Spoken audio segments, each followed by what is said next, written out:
नमस्कार दोस्तों, स्वागत है आप सभी का आपके अपने YouTube चैनल SGNR क्लासेस पर। दोस्तों टॉपिक आपने थंबनेल में देख लिया होगा, तो आज उस टॉपिक की अपने बात करेंगे। तो सबसे पहले आपको इस ट्रांसफार्मर के बारे में पूरा बता देता हूँ, कैसे ये वर्क करता है, कैसे इसकी वायरिंग की जाती है। तो दोस्तों चलिए स्टार्ट करते हैं। तो सर्वप्रथम स्टार्टिंग करते हैं इसकी इनपुट साइड से। तो जैसा कि आप वीडियो में देख पा रहे हैं, 3 इंसुलेटर आपको दिख रहे होंगे। प्लेट इंसुलेटर बोल सकते हैं इनको, डिस्क इंसुलेटर बोलते हैं। तो यहाँ से 11 kV लाइन वोल्टेज जो है हमारे 3 फेज डिस्ट्रीब्यूशन ट्रांसफार्मर में आती है। तो सबसे पहले ये जो लाइन है यहाँ से कनेक्ट होते हुए AB स्विच पर आती है। तो AB स्विच आप देख पा रहे होंगे। तो दोस्तों जैसा कि आप वीडियो में देख पा रहे हैं कि ये जो AB स्विच है ये अभी क्लोज लूप में है, यानी कि अभी ये सर्किट को क्लोज रखे हुए हैं, अभी सर्किट चालू है। तो आप लोग देख सकते हैं। अब आप इस क्लिप में देख लीजिए, ये जो AB स्विच है अभी ओपन कंडीशन में है, यानी कि इस कंडीशन में हमारा जो ट्रांसफार्मर है, ट्रांसफार्मर की जो सप्लाई है वो ऑफ होती है।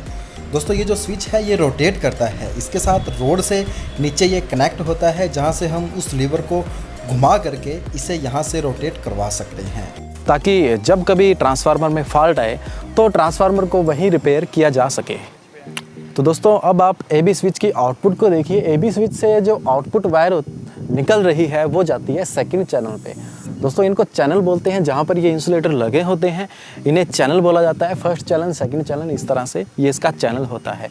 तो ये सेकंड चैनल पे आती है और सेकंड चैनल पे देखिए एक इंसुलेटर के जरिए एक जम्फर वायर लगाई जाती है। आप इसे जम्फर वायर बोल सकते हैं या फिर इसे फ्यूज़ बोल सकते हैं। जो आप ये पतली सी वायर देख रहे हैं ये है फ्यूज़।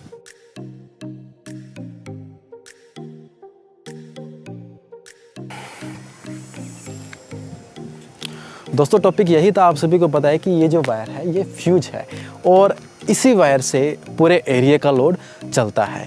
तो अब दोस्तों अब आप सोच रहे होंगे कि इतनी पतली सी वायर पूरे एरिया के लोड को कैसे चला पाती है, बल्कि हमारे घर में जो वायरिंग है वो तो इससे कई गुना बड़ी है और मोटी है।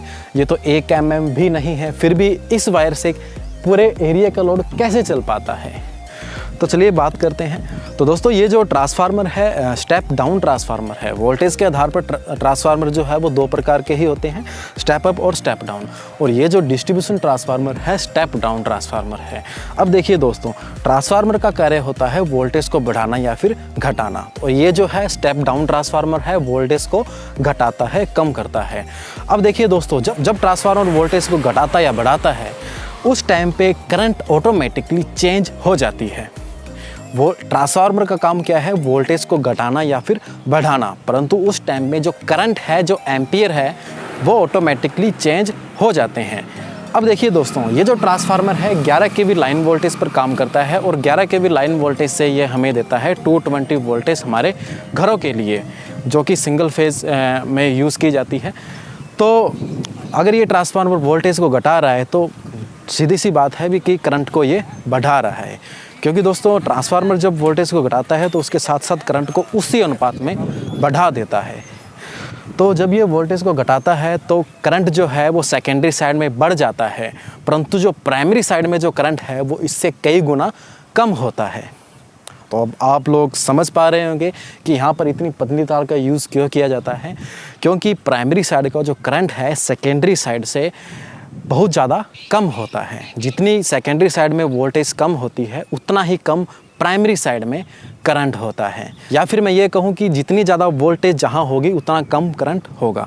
जैसे कि आप इसकी प्राइमरी साइड देख लीजिए, प्राइमरी साइड में 11 kV लाइन वोल्टेज है, परंतु करंट यहाँ बहुत कम है, इसीलिए यहाँ पर इतनी पतली सी वायर से पूरे एरिया का लोड चल जाता है। दोस्तों ये जो फ्यूज है टिन प्लस लेड का बनाया जाता है, टिन प्लस कॉपर का भी इसमें यूज़ किया जाता है। मोस्टली जो डिस्ट्रीब्यूशन ट्रांसफार्मर है इस तरह के फ्यूज है, इन्हें टिन प्लस कॉपर से मिलाकर बनाया जाता है। तो दोस्तों यही रीज़न है कि इस पतली सी वायर से हमारे पूरे एरिया का लोड चल जाता है, क्योंकि जो प्राइमरी साइड का करंट होता है वो सेकेंडरी के मुकाबले बहुत ही कम होता है। दोस्तों इसकी जो रेटिंग है वो 5 से 10 एम्पियर तक रखी जाती है।